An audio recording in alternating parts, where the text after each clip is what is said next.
Hello. Vinay? Yeah, hi Vinay? sir. Hello. Hi, am I audible? Yeah, hi. Who's this, please? If you could please identify yourself.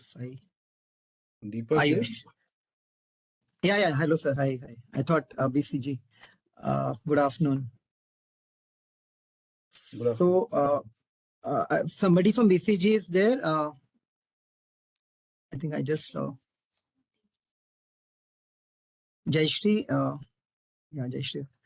Jayashri,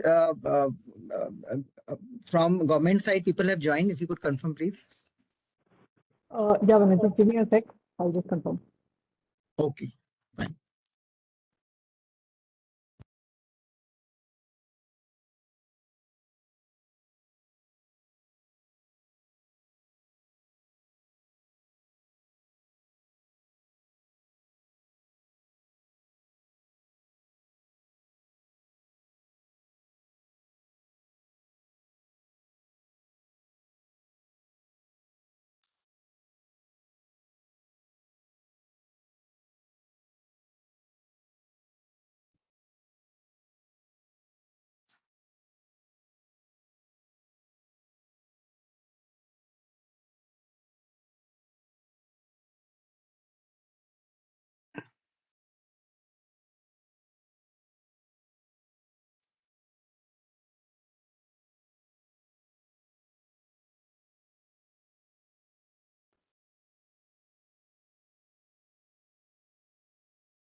Vinay, I think we have the team. Yeah, so, sorry, Jayashri, you said something? Vinay, the team is live. Are you able Okay. to see it? VIP Rajasthan? Yeah, we are able to see. Yes. Okay.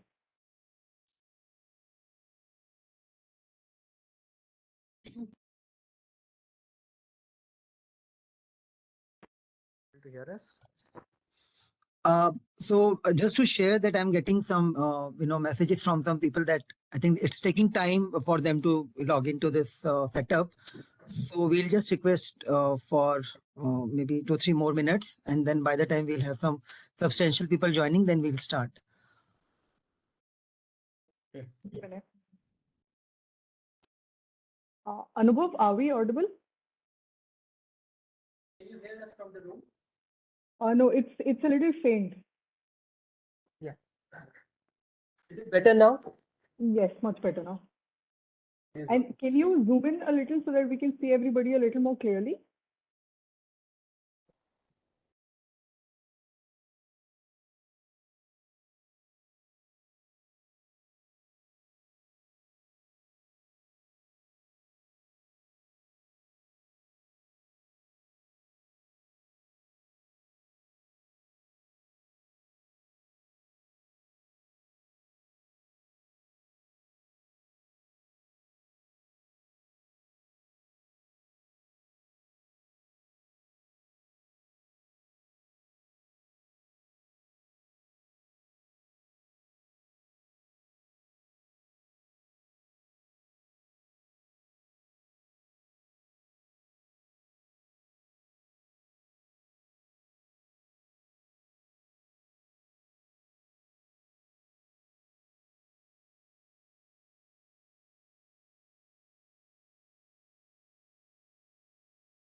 Yeah, Anubhav, it's better now.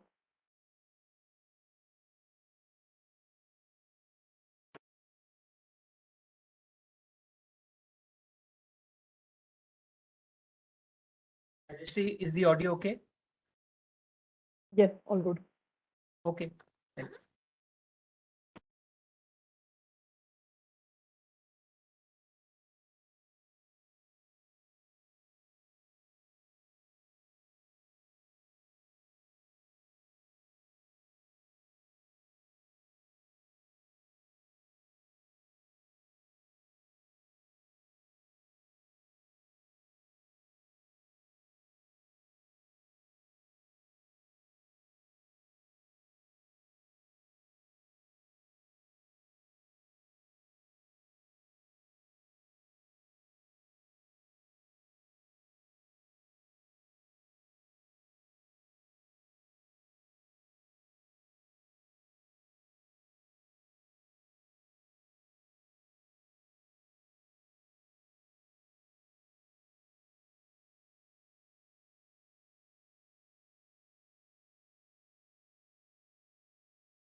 Okay, so sir, I think we can start now because I think we are still having people joining in.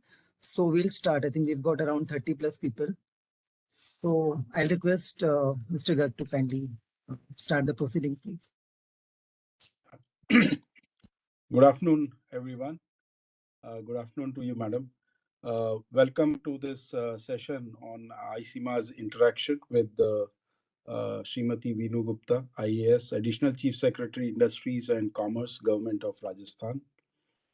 On behalf of ICMA, it is my pleasure to welcome the esteemed panel of speakers for this important session. We have with us today this afternoon Srimati Veenu Gupta, Additional Chief Secretary, Industries and Commerce, Government of Rajasthan. An IAS officer from 1987 batch, Srimati Veenu Gupta has also served as Chairperson, Rajasthan State Pollution Control Board, Secretary of Industries, Managing Director of RICO. We also have with us Shri Shiv Prasad Takate, Managing Director, Rajasthan State Industrial Development and Investment Corporation, RICO, Government of Rajasthan. He is also an IAS officer from 2011 batch and has served as Collector and District Magistrate of Barmer, Sri Ganganagar, Alwar and Bhilwara, Municipal Commissioner of Kota and Jodhpur in his previous assignments. We also welcome Mr. Om Kasera, Commissioner, Bureau of Investment Promotion, Government of Rajasthan, also an IAS officer of 2012 batch.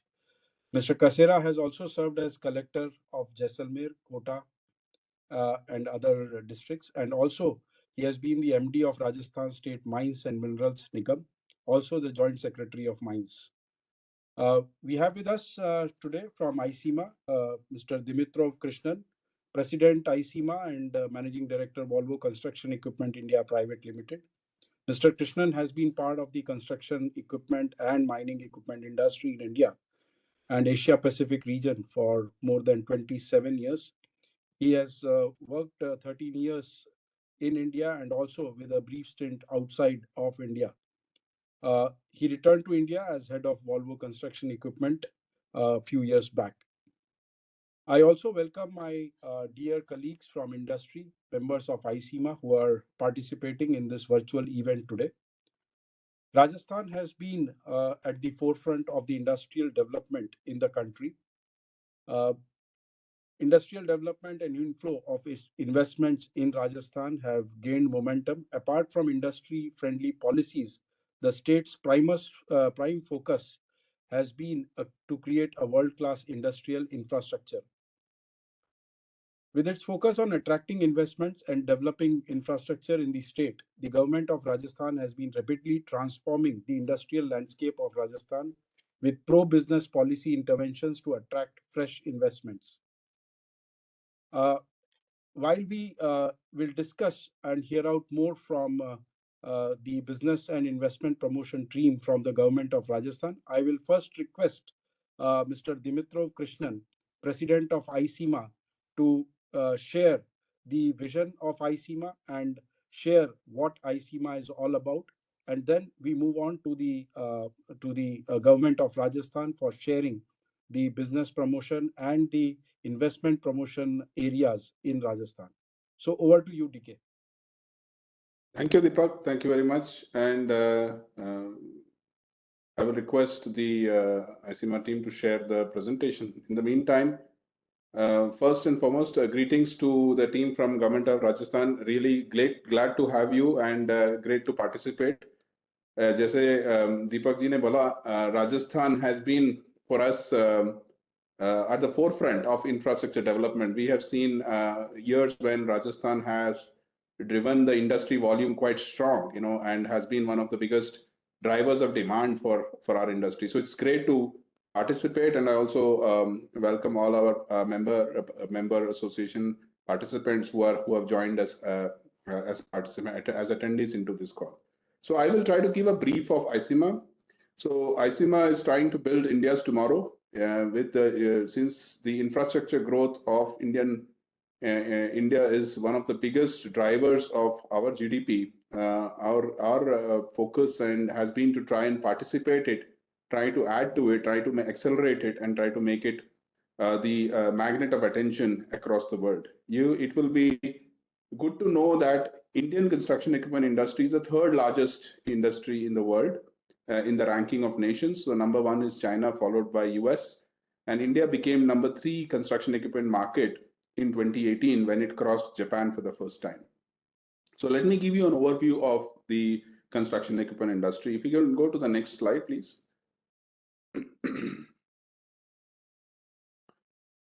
Just go to the next slide. Yeah. So, of course, with the release of the National Infrastructure Pipeline, which covers major different projects and in the country for until 2025, this has been a key enabler for the construction equipment industry in terms of driving technological movement as well as volume of the industry.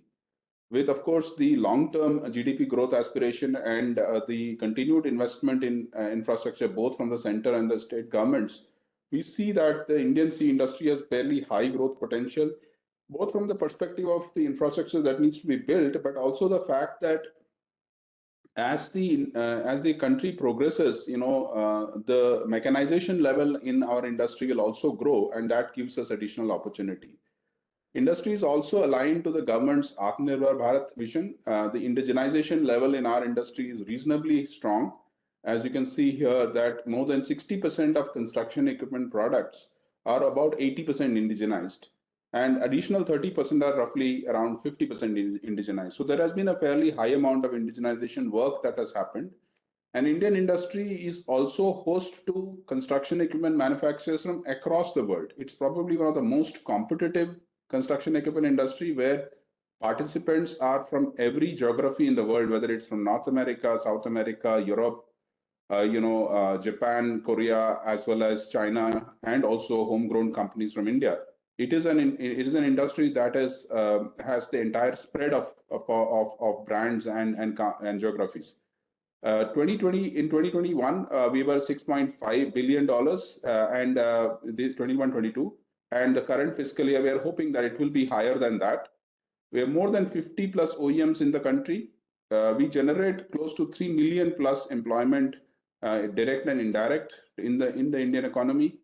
And the last fiscal year, the sales was 85,000 units, and this fiscal year, we are expecting this will cross 100,000 units. I already mentioned that we are the third largest market from a country perspective.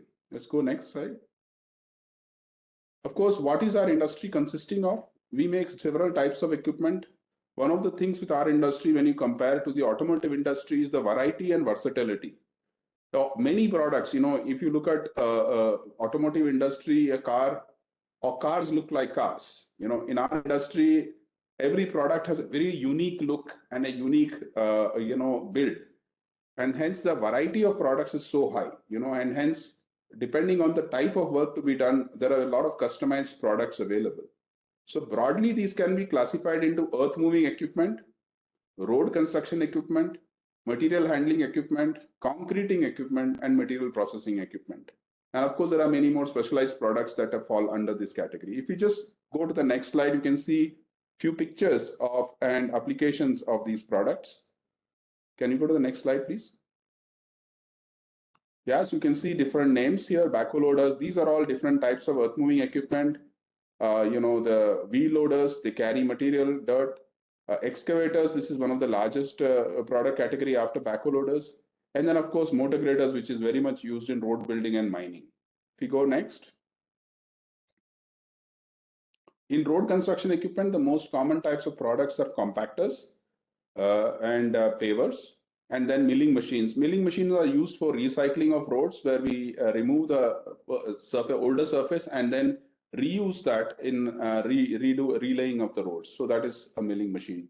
And then, of course, there are many more road construction equipment like soil stabilizers, asphalt, mini tandems, as well as tandem rollers and pneumatic tire rollers, which are not explained here. There are many more varieties to this. Let's go next. In material handling equipment, it's largely lifting equipment. You can see pick and carry cranes, mobile all-terrain cranes, crawler cranes, truck cranes, and telehandlers, which are used for man lift and all that. Let's go next. Then, of course, in concreting equipment, there are various types of equipment. Batching plants, where you actually mix the different materials to carry to the site. concrete mixers which carry the mixed material, and then concrete pumps which are used for laying, pouring the concrete at different levels wherever it is required. Next slide. And then, of course, material processing equipment is when you are actually sizing up the aggregate or different types of material. Today there is a shortage of sand around the country. There is always, manufactured sand which is started to be used, which is converting stone into sand. So screeners, screening equipment, crushing equipment are also very much a part of our industry. Next slide. So if we were to look at it from an end use perspective, where are the construction equipment used? So the biggest demand category for our equipment are coming from road construction. And hence we are very carefully monitoring what is the road construction activity in the country. And, of course, last fiscal year has been a little bit slower, but we saw that in the period between October to December, there has been a slight increase in the rate of construction of road and particularly national highways. And we are hoping that that trend will continue in 2023, given that, it's also a pre-election year, and then generally a lot of development deliverables are planned for this year. Mining and quarrying is the second biggest area, and here, of course, Rajasthan as a state has a lot to contribute because there's a lot of different minerals in Rajasthan, and we have limestone quarries or zinc or so many other types, stone quarries, marble, granite, so many types of activities where our equipment are quite actively utilized. Urban infrastructure, of course, many of our countries, cities in our country will become more urbanized. There's so many smart cities under constructions. District cities, district headquarters are becoming cities, mega cities, and all of this is driving real estate as well as commercial real estate as well as urban infrastructure like metros and all of that is coming up. That makes up on the third category of demand. And then is, of course, industrial infrastructure, industrial parks, and that kind of activities. And then, of course, there is additional several other segments which are developing, which is solid waste management, demolition activity, vehicle scrap management or scrap management in general, and many other types of specialized needs where our equipment are utilized. Next slide. The recent, the fiscal year which is under progress. So this is the 3 quarters of the fiscal year, and you can see the April to December fiscal year 2023 was seeing a strong growth versus the previous year or previous 2 years, roughly around 30% growth. And it is coming largely from earth moving equipment, material handling equipment, concreting equipment, and material processing equipment. What we saw, as I mentioned earlier, in 2022, we had a drop in the road construction equipment sales because there was a slight reduction in demand. But now we are seeing a slight pickup since the last 2-3 months. Let's go next. But where is our industry heading towards? So we, as an industry, we created an industry vision plan in 2 years ago, and we did a study together with BCG where we found out what is the direction, considering all the different factors, different things that's happening in our country. Where is our industry headed? So from the current year, which will be about 100,000 units, we expect that the industry will be 250 to 260,000 units by year 2030. It will be the second largest market in the world by then, with a market size and value of about $25 billion. And we expect a 12% growth rate, and then the employment generated through our industry will reach about 6 million. And the exports will grow much faster than domestic sales because as the industry becomes much bigger, the scale is better, and we should be able to become more competitive for exports across particularly our geographies, whether it is Africa, Middle East, Southeast Asia, these are the places. But I would also like to add that already from India today, the products that are manufactured in our country are also exported to more than 100 countries around the world, including developed markets. So that is a very big opportunity in this. Post-COVID, we have seen a very huge increase in exports from India. We saw between 2020, 21 to 21, 22, we saw an increase of about 60% in exports. Next slide. Of course, what we are seeing today in terms of the trends, the demand, with of course a long-term infrastructure pipeline project, we expect a lot of demand coming and a steady demand coming from that. Mining is very strong, particularly coal and iron ore. We expect it to be much stronger this year.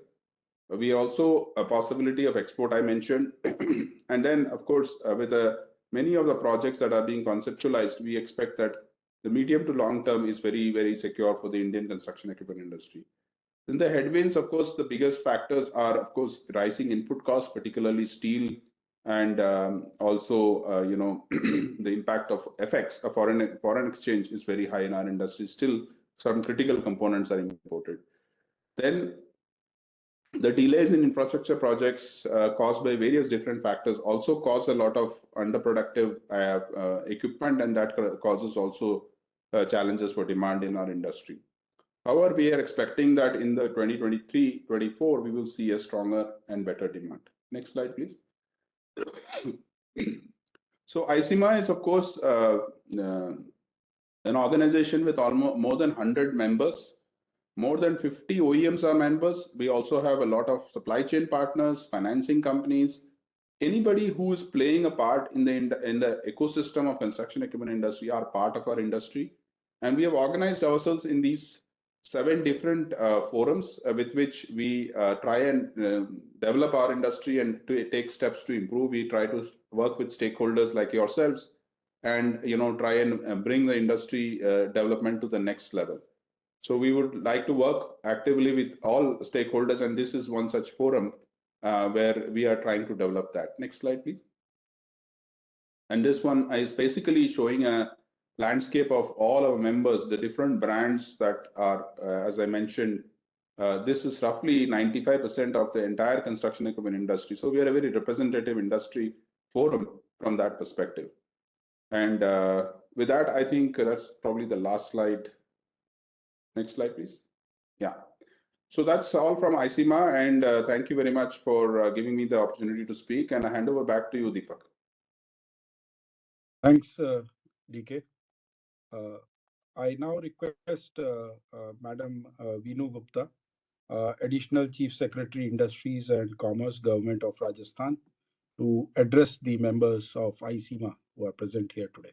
Madam, over to you. Thank you, Deepak ji. Mr. Krishnan, President ICMA, Mr. Deepak Garg, Convener ICMA, and esteemed members of ICMA who are present in this webinar today. My colleagues, Shiv Prasad Nakate, Om Kasera, and of course the BCG team. So first of all, a very big thank you to ICMA and its office bearers for organizing this session. And of course, a special thanks to Mr. Krishnan for giving a very comprehensive overview of the industry. Since this is an introductory session, so we have a presentation from our side which is lined up for you. My colleagues, Mr. Shiv Prasad Nakate and Mr. Kasera, will be making that presentation. Mr. Nakate will handle the infrastructure part, and Mr. Kasera will handle the policy framework part. But just to give you a bigger picture, I would like to mention that Rajasthan as a state has immense potential, and it is going to play an important role in India's growth story. The gross state domestic product, GSDP, it has stood at 9.5 lakh crores in 2022 with an average growth rate of 11%. And this makes Rajasthan the 7th largest contributor to India's GDP. And I would also like to add that this rate of growth is higher than the rate of growth of India's GDP. And coming specifically to the construction equipment sector and the opportunities that exist in Rajasthan, again, giving a macro picture, there are over 12,000 infrastructure projects worth 99 lakh crores which are ongoing in India. This data comes from India Investment Grid, which is published by Ministry of Commerce. So this provides immense opportunities for the construction equipment sector. If we look at the overall figure for India, the investment opportunities come to around 10 lakh crores. Narrowing it down, if we look at North India or the regional, picture, there are close to 5,000 projects representing an opportunity of rupees 5 lakh crores for construction equipment players. And when we narrow it down further to Rajasthan, Rajasthan alone has over 750 infrastructure projects ongoing, providing an opportunity of 45,000 crores for equipment spend. And as already mentioned by Mr. Krishnan in his presentation, apart from infrastructure, there are many other sectors which offer huge opportunities. Mining has already been mentioned. We are one of the largest producers of minerals in the country, and more and more areas are opening up for mining. We also now have the, new findings of rare earth minerals. And so mining is one sector which offers huge opportunities apart from infrastructure. Other than that, you were mentioning about industrial parks. So industrial parks is another area where Rajasthan is, doing a lot of work. We already have more than 300 industrial parks all over the state, but we also have these two major nodes coming up on the BMIC route. One is the Khushkheda Bhiwadi Nimrana node, which is in the NCR region, and then the second node, which is in the western part, closer to Jodhpur. And these are huge areas which will be opening up. And apart from that, going further towards west, we have this petro zone which is coming up near the refinery. Again, a lot of industrial activity and construction activity is going to come up in these areas. So to leverage these advantages that we have been focusing on creation of world-class industrial infrastructure, and also the state has come up with very attractive policy framework. And while some of you may have read about it or heard about it, but we recently held an investment summit in the month of October, where we signed MOUs and LOIs worth around 11 lakh crores. And it's not the signing which is important. What I would like to share with you is that today, as we speak today, about 49% of these projects are already at various stages of implementation. So it's not just the intent, but once some kind of understanding has been reached, the state works very closely with its investment partners to see to it that the investment is actually grounded. And very recently, during that summit only, we launched our new investment promotion scheme, that is RIPS 22. And this policy, as of now, has the most competitive incentive offerings, and it has great flexibility for investors, and which you'll see during the presentation also. So with these introductory remarks, I'll stop here. One last thing that I want to mention is that some of your members are already here in Rajasthan. JCB is here, Sandhar is here, Metso is here, and I wish any one of them was present here in this seminar to share their experience of having worked with Rajasthan government, and the kind of positivity that they have experienced. But nonetheless, I'm sure at some forum you'll be able to interact with them. So with these words, I'll stop here. I request my colleagues to take you through the presentation, and then thereafter, during the interactive session, we can have more discussion. Thank you. Good afternoon, ma'am. Good afternoon, Mr. Dimitro Krishnan, and all the members of ICMA and all other colleagues who are joining here. I would start with this presentation.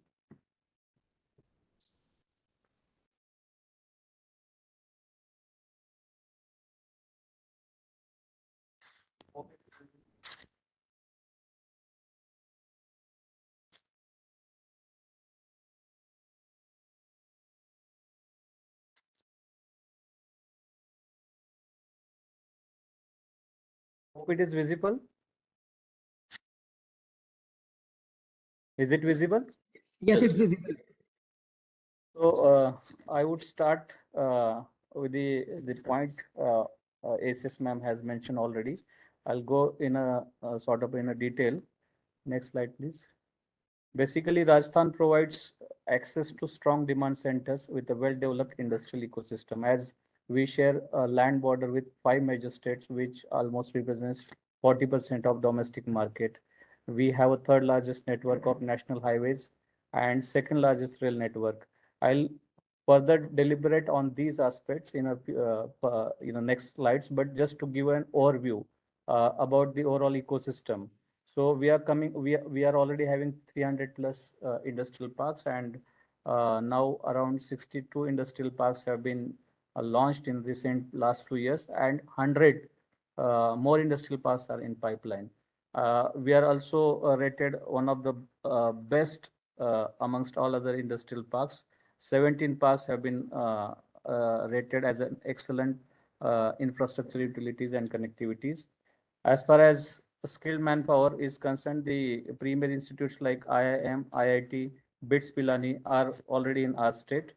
And most important aspect for any industry or any ecosystem to flourish is a stable law and order, which Rajasthan State has given to all the players, all the stakeholders since long. Next, please. Next slide. So this map basically tell you about the connectivity and the infrastructure available in the state. Few of them are ongoing, few of them are already completed. I would start with the first, the Delhi Jamnagar, Amritsar Jamnagar Expressway. It is almost on the verge of completion, and this expressway connects to Mundra port straight away from Rajasthan's western part. At the same time, I would like to tell you that 4 refineries falls on this national highway, that's this expressway. And as ACS ma'am has mentioned that near refinery, the Rajasthan Petrozone is also coming up with here. And in first phase, we are developing 50 square kilometer industrial park in the area of 50 square kilometer. With a huge development of around roughly estimated as of now is around 4,000 crore rupees investment for the downstream industries. So and because this Amritsar Jamnagar Expressway provides a very well connectivity to the port, it will definitely boost the activities as far as infrastructure is concerned and the investment. So actually the demand of the earth moving equipments or other related equipments. At the same time, the western dedicated freight corridor also goes through the Rajasthan, and almost 40% of that entire Delhi Mumbai western dedicated freight corridor falls in Rajasthan. So it provides seamless connectivity. And at the same time, as far as Delhi Mumbai industrial corridor is concerned, 58% area falls in Rajasthan. As ma'am has already, that 2 nodes are coming up. One is in the NCR region near Nimrana as a Khushkeda Bhiwadi Nimrana industrial node, and the other one is very closer to the Amritsar Jamnagar Expressway, known as Jodhpur Pali Marwad industrial area. One of the node has principally approved by Government of India. In fact, Government of India is a 49% partner with state of Rajasthan. So these 2 nodes will attract huge investment, and so accordingly huge development projects would be started in these areas very soon. We have 8 ICDs, inland container depots. As far as connectivity, as I already mentioned, and it is quite visible from the slide. At the same time, one more aspect I would like to highlight. Recently, Honorable Prime Minister has launched the first leg of Delhi Mumbai Expressway, and the rest of the part of the road work is already going on. You all are aware about it, and the time travel from Delhi to Jaipur will be less than 3 hours once this road is completely done. In fact, till those site is already done, and you guys might have witnessed the time travel has been reduced substantially. So next slide, please. So as far as the skilled manpower, the universities, engineering colleges, ITIs and management institutes are available.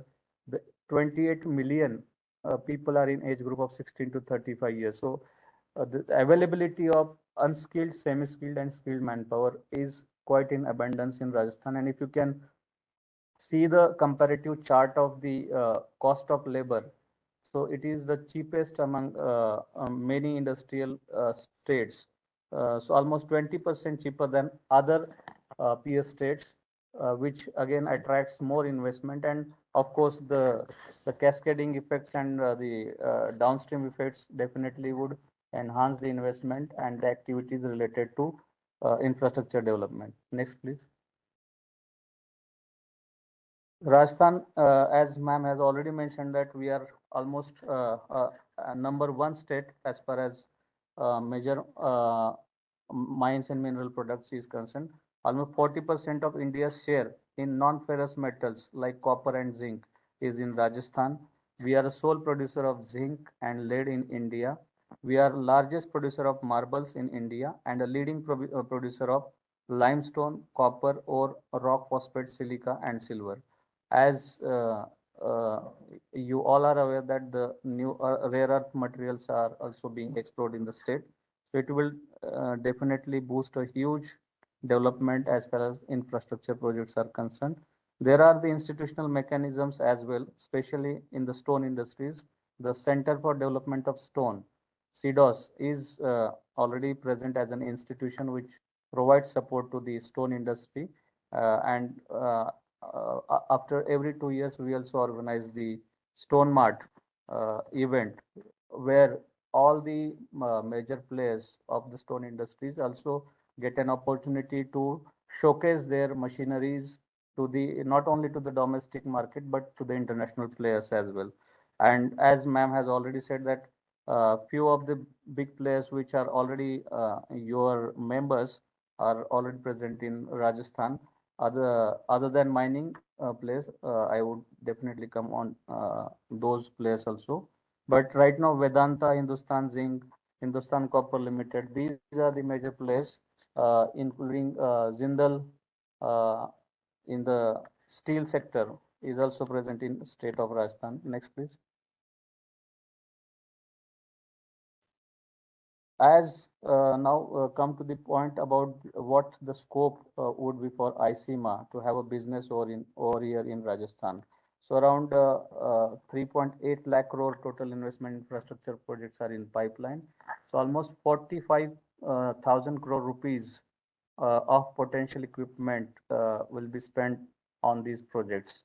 So if you can also check the diagram which we have mentioned, that in which category how much amount would be spent in upcoming years in Rajasthan, whether it's roads and bridges, water treatment plant, railway tracks, urban public infrastructure. At the same time, other than this slide, I would also like to make you all understand that the infrastructure projects, as Mr. Krishnan has mentioned already, NHAI is coming with a huge projects. And I suppose that the Delhi-Nagpur expressway might be in a planning mode. So once it comes, and again, quite substantial part will fall in the state of Rajasthan. Other than that, the railway projects and WDFC is already there. State is coming up with the in its budget declarations about upgradation of state highways, major district roads, and improvement and upgradation of other road networks will definitely boost the sale of these potential equipments. And as a combined state and center together, we are coming with the DMIC projects, which I have already mentioned. Jal Jeevan Mission, which is again a substantial, there is a requirement of substantial earth moving equipments. So in this way, I would say in a nutshell that there would be a huge demand about these equipments and machineries. Next slide, please. As far as industrial development is concerned, as I mentioned, more than 390 plus industrial parks are there.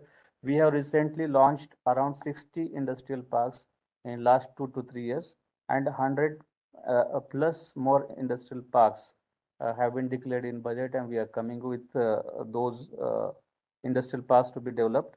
So around more than 3,000 crore rupees investment directly will be done by RICO. At the same time, other projects and the other industries will be definitely requiring developmental works.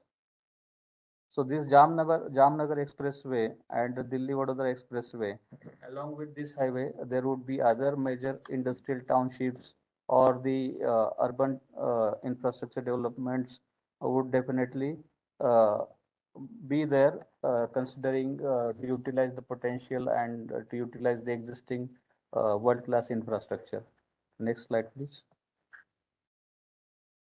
These are the players: Sumitomo, Sandhar, JCB, Gainwell. These players are already in our state, and they might be witnessing the goodwill generated by state of Rajasthan and a robust ecosystem and stable law and order situation, which has been provided since long by the state of Rajasthan to the industry. With this end, with this note, I would request my colleague, Mr. Om Kasera, to take further to explain the RIPS. Thank you.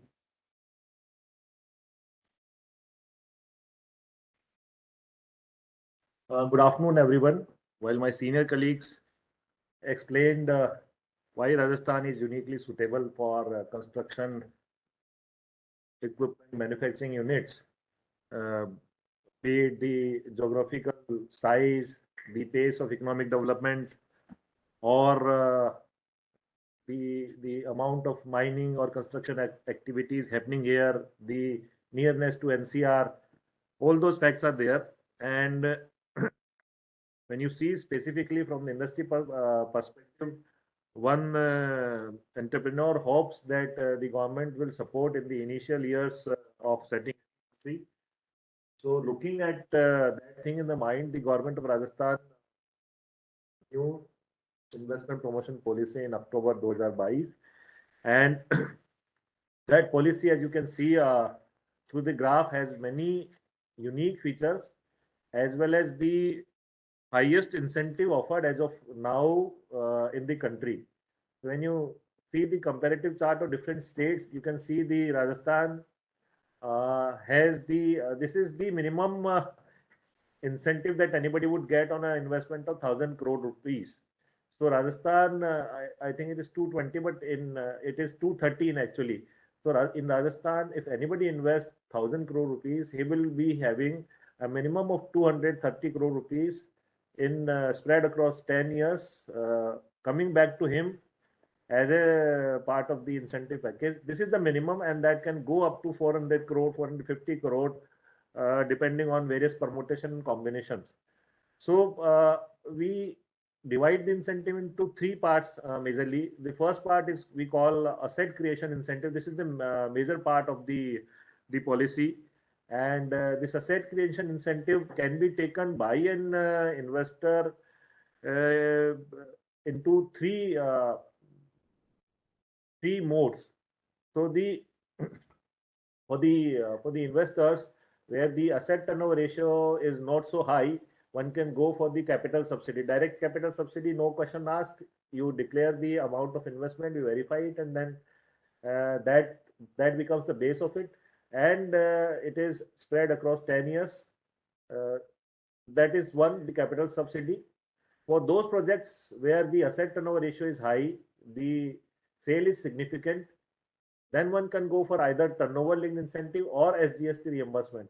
So what happens if your majority sale is in Rajasthan? Then we reimburse 75% of SGST paid by the company on its sales to state of Rajasthan. And if majority sale happening outside Rajasthan in exports or in other states, then also one can go for the turnover linked incentive. There's a whole table whereby I'll be explaining further what is the amount of that thing. SGST is flat 75%, and for 7 years you can take reimbursement. And capital subsidy and turnover linked incentive are start from 1.3 to 1.4% each year and go up to as high as 2.8%, that is 28% of your investment in 10 years. So this is the one part. And on top of that, the various, as I explained, this is the minimum thing. Various boosters are applicable. So the first booster automatically is applicable is of employment. So we have defined very bare number of minimum employment. If you employ more than that number, 1.5x, 2.5x, 2x, then the employment boosters 10%, 12.5%, 15% automatically applies on that. Apart from that, a sizable investment, we define the project to mega categories, projects which are more than 300 crore rupees, and ultra mega projects which are more than 1,000 crore rupees. Then the first 3 units making these in particular that particular sector will get the anchor booster. So again, on receipt of specific proposal or your we can consult you, we can give you this thing. And recently in the budget, Honorable CM has announced that for those units who get this anchor booster, first 3 units, they will be completely exempted from taking transmission and wheeling charges on the captive solar plant. So you install your industry, you install your solar plant, and that solar plant without any limit. Earlier there was limit, but in the budget the limit was completely removed. So without up to your consumption of your unit, you supply electricity from your plant to solar plant to your industry 100%, and the complete transmission or complete wheeling charges are completely exempted. So you get the electricity. Rajasthan is very suitable for the solar power, and you get that electricity generated at cost of say 2 and 2.5 rupees per unit, and that is applied to your unit. Next, please. So this is the how we divide the projects. So the projects where investment is 50 crore to 300 crore, we call it large project. The projects which are 300 to 1,000 crore, we call it mega project, and projects which are beyond 1,000 crore, we call it ultra mega project. But if there is, say, for example, in mega projects, even if you invest 150 crore rupees and employ 250 persons, then we call it a mega project. Then limit becomes 150 crore instead of 300 crore. Similarly, for ultra mega projects, if you employ 750%, then the minimum limit becomes 500 crore rupees. So why this is significant? This is significant because, say, for example, we have divided the incentive into based on these investment only.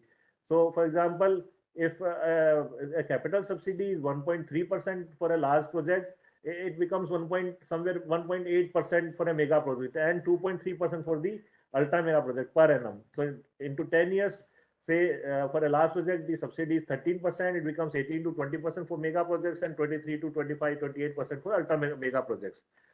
Next, please. So the first part I will explain you the asset creation incentive. This is 28% is the maximum limit. It depends on the, we have divided the Rajasthan into 3 parts. Area category 1 where the maximum industrial development already happened. Area category 2 where the development is taking place, and area category 3 where the development is still a thing to see. So it starts from a small project 13% and goes up in area category 1 to goes up to 28% in area category 3 for a ultra mega project. Similarly, the turnover linked incentive start from 1.1%, goes up to 2.1%, and the investment subsidy in terms of SGST is flat for all the projects. It is 75% of SGST reimbursement for 7 years. And on top of that, as I explained, you can have different boosters: third sector booster, interest subsidy, and the anchor booster for sector and region. So this is the first leg of the incentive. The second leg of incentive is exemption. We have different exemptions applicable for all the projects. The first and foremost exemption is complete waiver of stamp duty when you buy the land, complete waiver of the conversion charges when you buy the convert it from agriculture to industrial purpose. The electricity duty, which is around 40 to 50 paisa per unit, is exempted completely for 7 years. And land tax also applicable on where the land is 2 hectare or more, but it is exempted for 7 years, and mandi fee is if applicable, it is completely exempted. So this is the second part. These are the exemption. And third part is special incentive. So we, apart from that, also we have other incentive as well. For example, if you install some equipments which are necessary for making the green project for some zero liquid discharge or some sort of ETPs or something like that. So on that also we give a separate subsidy apart from all these.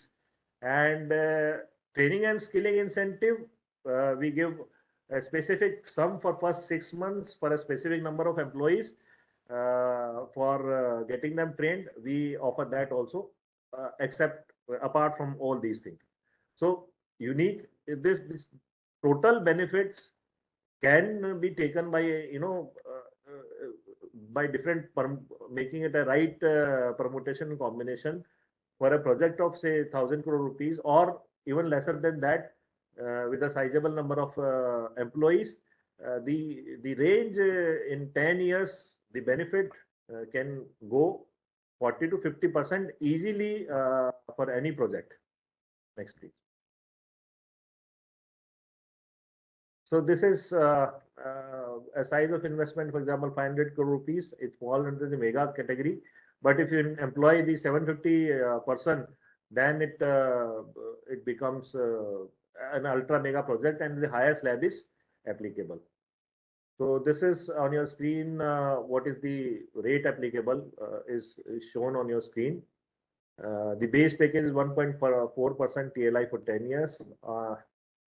And additional employment booster, if 10% apply it 15%, then it becomes 170 crore, and it can go up to 220 crore if you establish it into area category 3. So next, please. For the projects which are having investment more than 500 crore rupees up to 1,000 crore rupees, we the basic deal is that you choose either of these three asset creation incentive. Either you choose capital subsidy, or you choose SGST reimbursement, or you choose turnover linked incentive at the start of your project. But the project which are having the 500 crore rupees investment and up to 1,000 crore rupees investment, we offer a combination. One can choose a combination of all those three. Say 40% I'll go for the capital subsidy, 30% I'll go for the SGST, and 20% I'll go for the turnover linked incentive. So you can make your own mix sort of for this investment size. And if your project is more than 1,000 crore rupees, then we further offer incentives which can go up to 20% more than the defined limit. So we call it customized package. So projects more than 1,000 crore rupees also get it. So one unique thing apart from for example, this is one policy which has the turnover linked incentive across the states in India. But this unique thing that we offer is called telescoping. Is if say you commit 500 crore rupees, and if you install if you invest 200 crore rupees, then your project will fall under the category of large project only, and we'll give you the benefit as per 200 crore rupees project. But as soon as you get 500 crore rupees investment, then we will not only give you the benefit for those 500 as per the next higher category, but the investment that you already made, the 200 crore rupees, say for example, you got 1.5% capital subsidy there, and if it is say 1.9%, so we'll give the 0.4% differential on that old block also. So that is what makes it unique, that you get the higher rate of incentive irrespective of your timeline once you complete the committed investment as per the slab. So this is this thing. Next, please. These were the incentive, and this is we have established a one-stop shop here in BIP, where all the investors, some of you might have also already interacted with us, but anybody who plans to invest in Rajasthan, one can reach us, and then we'll see the project go through quickly and expeditiously. We provide different services in for land allotment, and we sort of act as a single point of contact for any investor for all the departments of Government of Rajasthan, and we help the entrepreneur to travel through the all the government machinery and obtain all those requirement of approvals and other things. So that is what we do here in BIP. So I welcome on behalf of BIP and Government of Rajasthan to all of you, and anybody who intends to make any sort of investment can reach to us. Will not only help in getting approvals and all, but will plan the complete matrix of incentive sitting together with the entrepreneur. Thank you so much.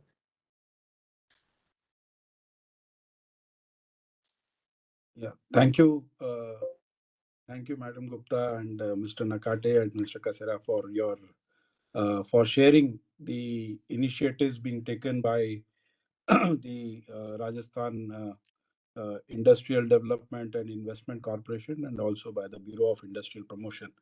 So I now request the members present to raise their hands and ask if they have any questions. So if you have any questions, please raise your hands and you can ask your question. Vinay will transmit the question to me, or you can ask directly also.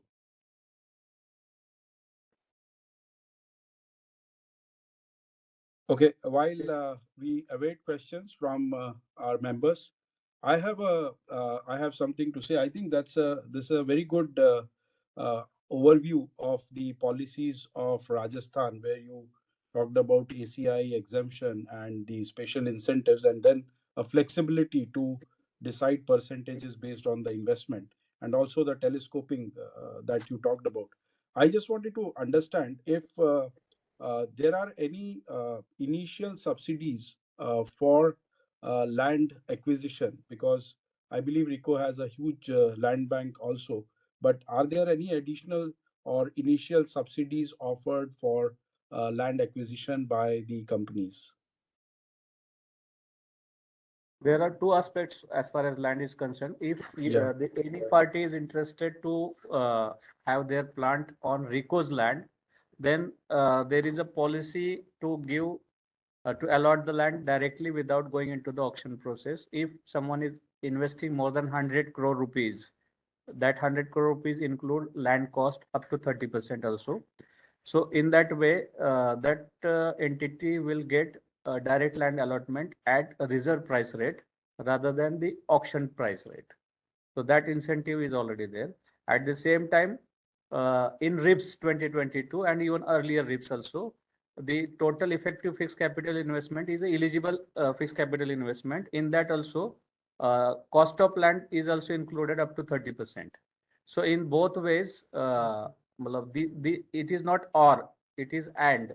So basically, you can get that facility as far as incentive is concerned. And if you are talking about the private land acquisition, then usually the RICO also does such an acquisition on the basis of request with the permission of state government. But as far as private land is concerned, I don't think so there is any incentive. No. When you buy the private land, as I explained, one, you get exemption, 100% exemption from the stamp duty. Secondly, when you convert it, then no conversion charges, you get 100% exemption from the conversion charges. And thirdly, your land becomes part of your the total investment, and you get subsidy on that investment. So you get the subsidy on land as well. Okay. Thank you. Also, I think, we as industry, since many of our members already have manufacturing facilities in different states, We also have, while we look at ease of doing the business, which means setting up newer businesses or newer factories in different states, uh, ease of running the business is also very key to our members. So, once we set up the operations, once we set up the uh, factories or something industrial base, running those, with different kind of compliances from center to state is also a very big challenge for our industry. So, would you like to throw some light on this as to how the government of Rajasthan has made it easier for the industries for managing the compliances in future once they are established? When you talk of compliances, I think as Om had already mentioned that when you set up, whatever approvals are required, whether it is from the or water, electricity, land conversion. So all that kind of facilitation is done by the Bureau of Investment Promotion. And once the unit is set up, it doesn't mean that our relationship ends, because we have industries who have been coming to us with various problems, whether it was relating to some kind of connectivity or some kind of problem by the local community. But Rajasthan has this very strong tradition where we regularly interact with our existing investors also. And if they have any issues, we try and resolve them. Uh, the other kind of compliances, because once you have obtained all the initial approvals, I don't really see what kind of further compliances you would require, except approvals from Pollution Control Board, Mm. because those consents are for a limited period of time, maybe 5 years or so. So that again, that system is pretty much streamlined. As was mentioned, you had mentioned while you were reading out my CV, I was chairperson Pollution Control Board Yes. before coming here. So even that system is pretty streamlined, and we really don't have any pendencies or any problems with that. There's a very set system, and then the third aspect could be the labor relations, because that is again something which once the industries are doing well, they don't want any kind of disruptions. Rajasthan is known for peaceful labor relations, and whenever there have been a few instances of any issues, and mostly these issues have come to us from the neighboring states. There were some problems in the neighboring state, and that somehow got passed on to our state also. But they have been handled very swiftly, very promptly, and to the best satisfaction of our investors. So Deepak, maybe I'll Yeah, just make a short DK. comment in Yeah. addition to what you said. First and foremost, I thank the team Rajasthan, Invest Rajasthan, for having made this fantastic presentation, giving a great overview. I would add one more, thing to your sales pitch to that is that one of the biggest customer groups in the entire country who drive infrastructure development across the country, it's not just in Rajasthan, come from Rajasthan. Many of our road contractors are headquartered in Rajasthan. Many mining, contractors are based out of Rajasthan, and they go around the country building infrastructure as well as doing mining as well, similar activities. So I think from that perspective, also Rajasthan is a key driver of demand for our industry. So I'm sure that this presentation that has been made with a fairly very attractive investment environment that you're creating would be, I'm sure, highly attractive to many of our members who are looking at expansion, especially in the northern part of the country. And I'm sure they would consider this aspect also, in their evaluation when it comes to coming to that. So I think we are almost out of time. I suppose, Deepak, would you take the Yeah, DK, I tried, checking with the members, but I think the presentation is quite crisp and quite clear as to what Rajasthan offers in terms of investment, potential, infrastructure, talent, skill, and obviously the end consumption also, with the infra projects worth 45,000 odd crores in the pipeline. So I think since there are no more questions, I would like to thank Madam Gupta, Mr. Nakade, and also Mr. Kasera for sharing this excellent, very crisp presentation about the opportunities in Rajasthan. Lovely infrastructure being created. Many of us have been visiting Rajasthan every now and then, and we see that infrastructure present out there. I'm sure our members will benefit from this sharing, and many of them who are planning.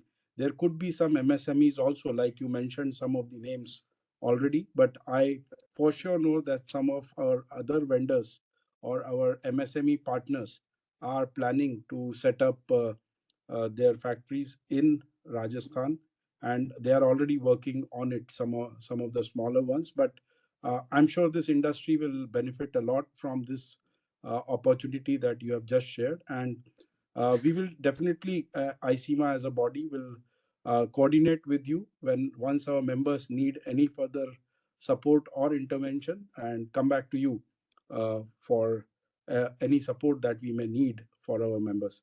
So thank you. Deepak, this Thank presentation you. pack can be distributed to our members also, I think. This whole presentation pack, which is quite comprehensive. Yeah, We'll so it's share the presentation with you, and you can circulate it amongst your members. And we'll be very happy to hear from your members on an individual basis also. Any company, whether it's MSME or large, if they are interested in, if they have some kind of investment plans on their drawing board, please do get in touch with us, and we'll be very happy to facilitate company-specific interaction and also facilitate site visits for land, etc.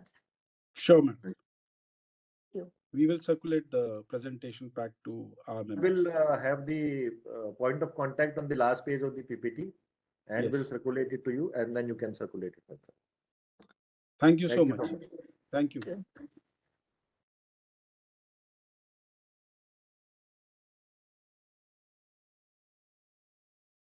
Thanks, Deepak. Thanks, Vinay and team.